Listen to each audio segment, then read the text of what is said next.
We wanted to take a minute and talk about some unfortunate breaking news that's happening here in Iowa today. There was a shooting situation at a high school in Perry, Iowa, just outside of Des Moines.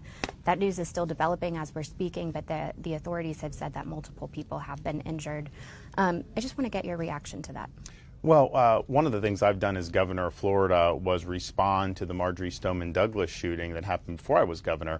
And so we got recommendations, report, and we've done over $1 billion for school security, and it involves a lot of different things. But as the father of 3 young kids who are in school, first grade, kindergarten, and pre-K, we want as parents to have safety in the school. So we've put a lot of emphasis on this. We're still getting the details about what happened here in Dallas County, but my sense was that there was a pretty robust response. And if that's the case, hats off to law enforcement for doing that. And you, as you mentioned, are a parent. What can you say to Iowa parents right now who are afraid, who are watching this news? These school shootings keep happening, who are worried about sending their kids to public schools? Well, look, I mean, we obviously, have a responsibility to create safe environments. Federal government's probably not going to be leading that effort. I think it is more of a local and state issue. But we've shown how it's done in Florida. The things that we've done have been very, very effective. But we also just have to look at, for whatever reason, there are people in our society that really get a kick out of doing this. And you have people that put it online and do all that. And that's an underlying sickness in society. And I think that involves things like mental health.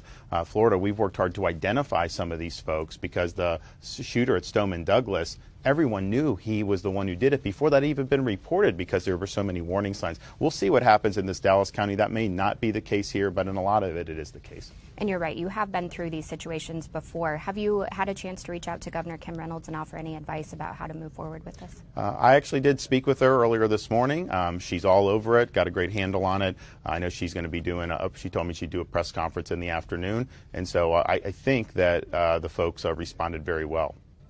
After the shooting in Maine last year, you told my colleague Kristen Welker on Meet the Press that you do not advocate for stronger background checks. You also pointed to liberal soft on crime policies as part of the problem. And yet this can also happen in conservative Iowa, clearly. Is there any change from the current federal policy that you would support to make mass shootings like this less common? Well, what I said about the soft on crime, though, is I said, I didn't address it in terms of the Maine shooting. What I said was there's shootings that happen in places like Chicago routinely that the media doesn't cover the way they cover some of those other ones. The reason why you have those in a lot of the inner cities is because these are repeat offenders who are not held accountable when they could have, when they're committing crimes that are less gravity.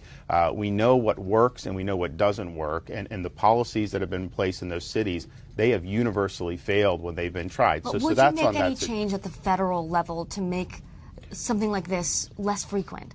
But here's the thing. This person was already a prohibited possessor of firearms in Maine. And that's the point I made, that was already against the law. For whatever reason, that wasn't something that was activated. Clearly, people that are convicted felons under current law and people that have mental adjudications, that's the law, and that should be enforced.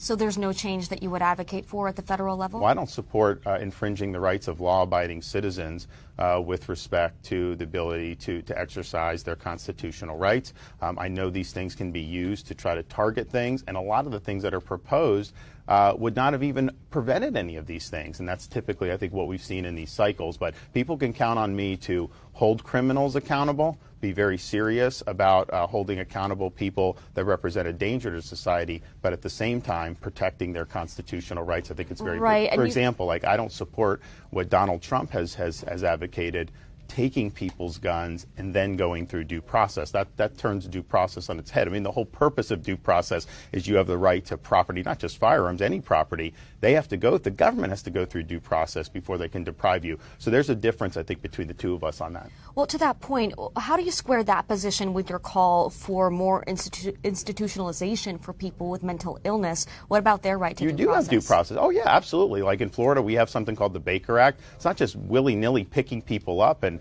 putting them in an institution without, of course there's due process. But what you find in some of these people is clearly, they have trouble functioning in society. There's massive warning signs. Of course there needs to be due process before you would do that. But That used to be done in this country with much higher frequency. And I'm not saying you go back to where we were in like the 50s, but I think that we've gone so far in a direction. You see some of the homeless that are on the street in some of these cities. That's a mental health problem. It's not a lack of housing. It's a mental health problem.